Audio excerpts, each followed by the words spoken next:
Last week was a travesty, a tragedy, an injustice. I was robbed by CJ Murren. And I ain't just talking about the match, I'm talking about the very foundation of American justice being spat on. Let's not pretend, people. This wasn't some fair and square fight.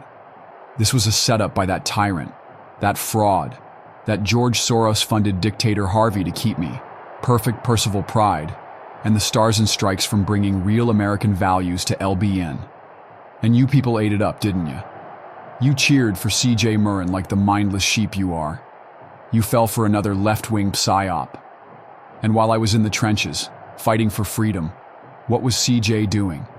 Huh? Was he training? He was out there with his skinny soy boy arms, sipping on his oat milk lattes, reading his gender studies textbooks, probably watching MSNBC while plotting to tear down everything that makes America great. But don't worry, folks. Every great country has its fair share of corrupt leaders. And just like the great Vladimir Putin freed the Russian people from the corrupt West, Maximilian Pegasus is here to liberate the LBN from Harvey's oppressive regime. Oh, what's wrong? You don't like the truth? You don't like when a real American patriot calls it how it is? Well, tough luck. Because thanks to Pegasus, the true savior of LBN, I get my chance to right last week's wrong. Tonight I get CJ Murren in this ring, and this time I'm prepared. You see, this past week I did what every true patriot should do. I studied up. I analyzed CJ Murren's leftist, weak-kneed tactics.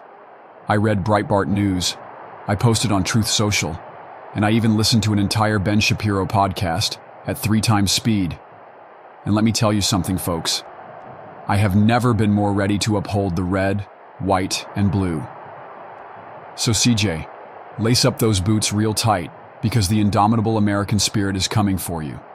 And after tonight, maybe I'll take a little trip down to Harvey's office and remind him just who the hell I am. Because America always wins. And Jacob Baker? Well, I'm America's final line of defense.